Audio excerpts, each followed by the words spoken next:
Kebijakan dividen dalam praktek. Prosedur pembayaran dividen. Perusahaan mengumumkan tanggal pembayaran dividen dan besarnya dividen per lembar saham.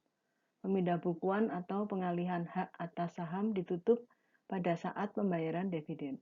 Jika pemindahan hak dilakukan sebelum pembayaran dividen, maka pemegang yang baru yang akan menerima pembayaran dividen.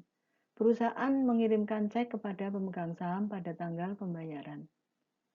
Yang kedua, peraturan yang mempengaruhi kebijakan dividen.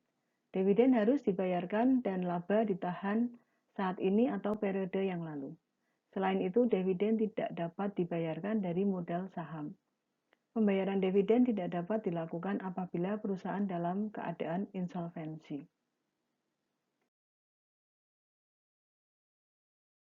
Apabila perusahaan mempertimbangkan akan menginvestasikan keuntungan yang diperoleh, sementara pemegang saham menghendaki untuk menerima dividen, maka perusahaan harus mengeluarkan saham baru. Bagaimana pengaruh kedua alternatif tersebut? Misalkan neraca sebuah perusahaan manufaktur sebagai berikut. PT Astonex. Neraca untuk 31 Desember 2009 dalam ribuan rupiah.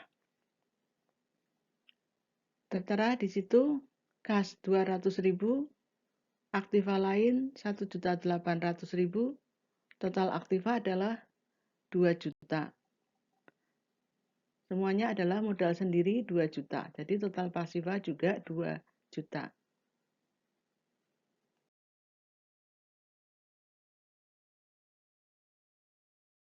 Andaikan terdapat kesempatan investasi yang memerlukan dana sebesar 200 juta dan akan memberikan net cash flow setiap tahun sebesar 50 juta untuk selamanya.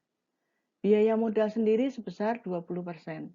Apabila perusahaan tidak akan membagikan dividen, maka tidak perlu mengeluarkan saham baru. Dengan demikian neraca perusahaan akan menjadi kas menjadi 0, aktiva lain 1.800.000, investasi baru menjadi 250.000, total aktiva adalah 2.050.000. Semuanya adalah modal sendiri, yaitu total pasiva 2.050.000. Laba yang diperoleh diinvestasikan kembali, maka kas menjadi 0. Nilai investasi baru tersebut sebesar 50 juta dibagi 20%, sama dengan 250 juta.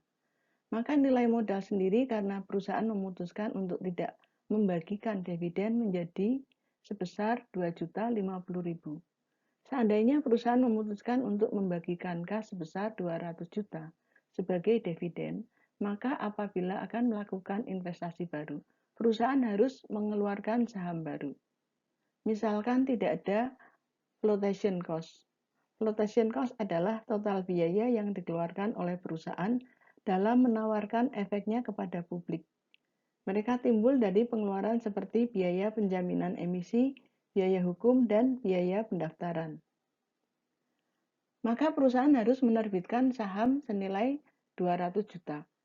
Dengan demikian, neraca perusahaan setelah emisi saham baru menjadi kasnya 0, aktiva lainnya 1.800.000, investasi baru 250.000, total aktivanya menjadi 2.050.000.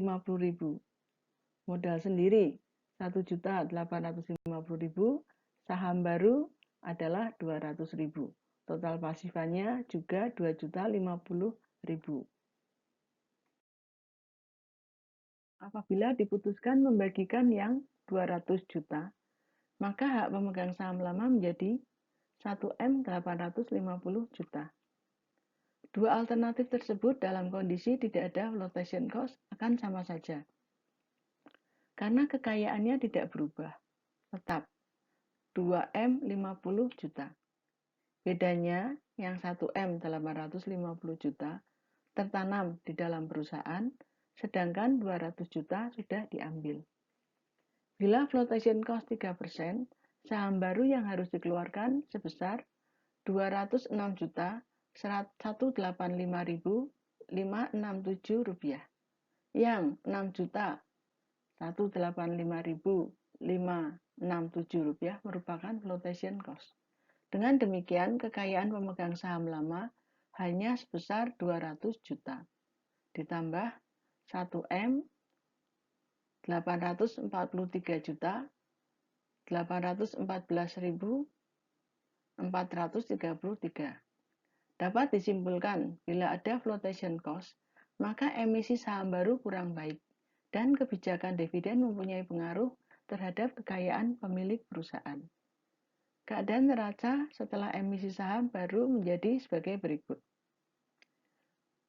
PT Astonex neraca 31 Desember 2009 setelah emisi saham dan ada flotation cost.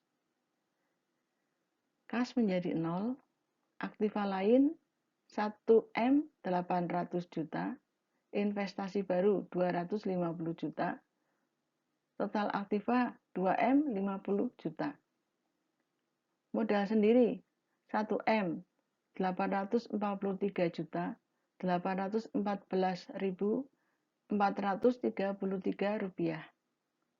Saham baru 206 juta 185.567 rupiah. Total pasifanya adalah 2M 50 juta.